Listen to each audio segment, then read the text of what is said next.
great to be here. Well, excited to have you here, Afdhel, and let's just jump into it.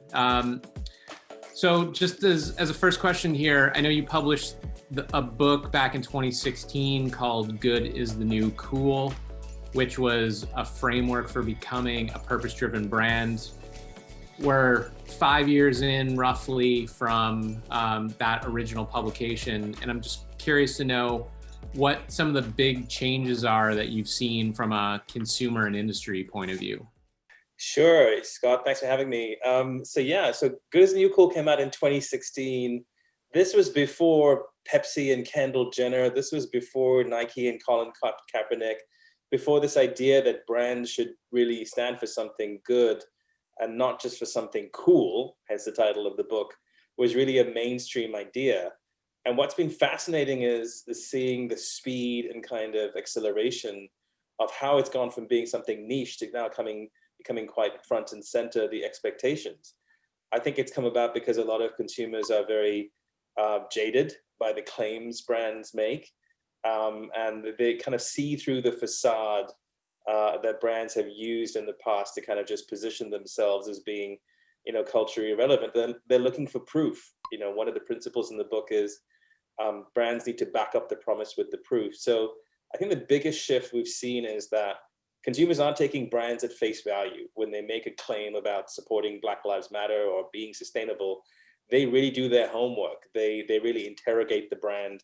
And if the brand doesn't have a convincing enough set of proof to back up their claims, that's really when they have the risk of being torn apart. So I think the opportunities is bigger than ever before, because more and more consumers are conscious and thinking about how to vote with their wallets, as we say.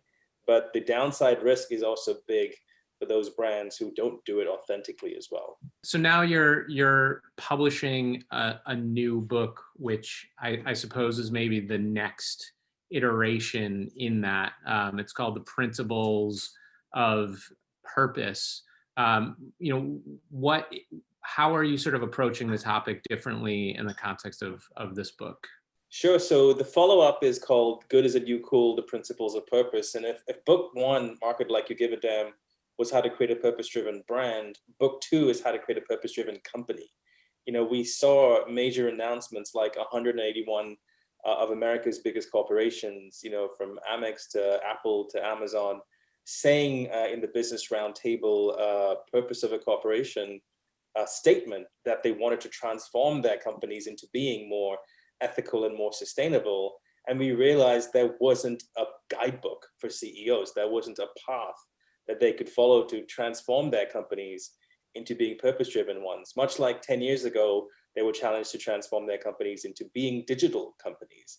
And so we set out to write that book, myself and Bobby Jones, my co-author and business partner in Conspiracy of Love, our social impact consultancy. We used our time advising some of these companies like AB InBev or Diageo or Mondelez on how to transform themselves authentically into purpose-driven ones, into a set of 9 principles that leaders can follow in order to do it right, ranging from purpose must start inside out, which is really about getting your own house in order before you start going out there and preaching to the world, to the idea that purpose must be profitable to be scalable.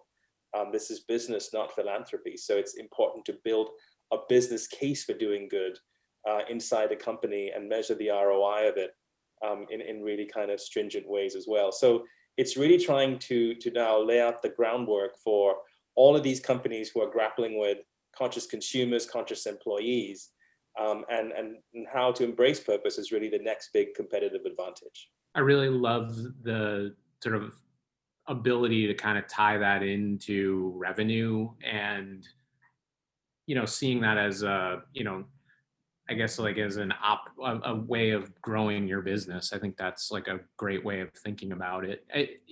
Just to sort of expand a little bit then, within the context of this book and the work that you've been doing, does it mean something different to be a purpose-driven brand in 2021? I think so, especially given the results of COVID and the wake of Black Lives Matter. All the data that we are seeing show that consumer expectations of companies and brands have never been higher in helping to solve some of these giant societal issues, working alongside government, of course, but now really kind of partnering with them in new and unique ways to solve not just the present set of problems, but the structural inequities that caused them in the first place. And it's embedded in this idea, that's been kind of popularized around building it back better. Even before COVID-19 and Black Lives Matter this summer, we had the biggest systemic inequality on the planet. 2,000 billionaires owned as much as the bottom 4.6 billion people on the planet, 60% of the wealth. That is insane. And of course, the specter of the climate crisis. And what's been fascinating is that in this new era that we're in, not only is there an expectation for corporations and brands to get involved in helping solve some of the current issues, but to really then think about how we can remake this system to make it more sustainable, more just, more fair, more ethical as well. So we're really in a watershed moment, I believe. And coming out of this year, I think the expectations and the opportunities as well for brands are really kind of groundbreaking. With that as a bit of a backdrop, I want to talk a little bit about some of the ways that brands are externalizing some of this messaging, and obviously marketing is one of those ways. And I'm curious to get your point of view. How do we move from corporate lip service to something that's much more meaningful and authentic in terms of these purpose-driven messages that brands are putting into the marketplace? Yeah, I get this question all the time, right? How do you tell the difference between purpose washing and corporate lip service and authentically doing things? And I frame it somewhat differently. I look at all these brands who made claims, for example, this summer around Black Lives Matter. And my view is that they've actually now started a process that they have to finish. By publicly making a commitment, it's actually a good thing. That they now have to kind of back up their, we call it back up the promise with the proof. So a terrific example of this happening in retail is the 15% pledge started by Aurora James, challenging major retailers to devote 15% of their shelf space to Black-owned businesses. It's incredible to see companies like Macy's stepping in and say, okay, we're gonna do this. Now that is a systemic fix to a systemic problem, right? It's not just a social media post. It's saying, if we actually do this, if we devote the same amount of shelf space to Black-owned businesses as we have, Black customers, then that causes an economic shift on a fundamental basis. And if you imagine that same idea now rippling across all of American retail, like it seems to be happening, now that is actually a profound way of solving a problem that goes beyond corporate lip service. So I see it as kind of corporations throwing their hat over the wall, to use the metaphor, and now having to go retrieve that hat and kind of, to actually, show the proof of what they're doing. That's pretty exciting, actually. And I mean, do you feel, you touched on it, but that consumers are holding brands much more accountable now today? Oh, yeah, absolutely. To an almost kind of incredible to comprehend rate, right? So nowadays, when a brand announces something that it's doing, what is fascinating to see is half the country damn it for being too much, and the other half damn it for being too little. And so your brands are in this state where they're kind of damned if they don't, right? Silence is violence, as the saying goes. The complicity is assumed if you don't stand up on issues which are really important. But they're also in this situation where they might get judged for not doing enough to help solve the problem. And our advice to our clients, with Conspiracy of Love, the impact consultancy, is do not be paralyzed waiting for perfection. You are never going to be a perfect company. You are never going to have everything in place with diversity and inclusion, sustainability. Do not let that lack of perfection paralyze you. Choose progress over perfection. As long as you are honest and humble and open and acknowledge that you are not perfect, people will give you the benefit of the doubt, and so that's where really we kind of say you have to embrace, purpose as the new digital.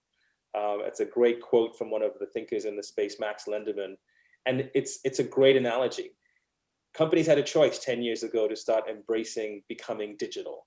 And those that were able to do it first reap the benefits. We are in that exact same moment in terms of this purpose economy that is coming. Those companies that take the time to really embrace it, like the competitive advantage that it is, are going to be much better positioned. But in order to do that, you have to kind of start using your purpose muscles. You have to make some mistakes. You have to get out there and learn how to do it. And I think that's what we encourage people to think about it as a journey, not a destination. Yeah, I love that advice. And I think, one of the things that we see over the course of this year is just like this sort of resilience and desire or need to embrace sort of experimentation in sort of all facets of the business. So I think that makes so much sense in this instance as well. From the standpoint of some of the work and the things that you're doing from an internal sort of culture point of view, what do you sort of see as some of these big best practices for instilling purpose within the context of an organization? And then, sort of following on that, how should leaders effectively empower their employees? Yeah, so what has been really fascinating is, in addition to the rise of conscious consumers, we're seeing conscious employees, and we talk about this fascinating phenomena of employee activism, right? So if you think about Wayfair, Google, Facebook this summer, employees standing up to their leadership and openly and publicly challenging them to live up to the values that they espouse, right? And Facebook employees challenging Mark Zuckerberg, with open letters. And so today, to be a corporate leader is to acknowledge that you have another constituency of stakeholders inside your company that you should be accountable to from a purpose-driven perspective. In Good as a New Cool, there was a great quote, culture is the first product of any company. And so wise leaders, I think today, really understand that purpose has to work inside out. You cannot go out there and start preaching to the world without really attending to the needs of your employees first. We think the new generation of purpose-driven leaders show vulnerability. They're not afraid to say they make mistakes. They're not kind of like these kind of impervious robots. They understand that humanity is important. We like to say that the next generation of purpose-driven leaders need to have the brain of a CFO, the soul of an activist, and the heart of a storyteller.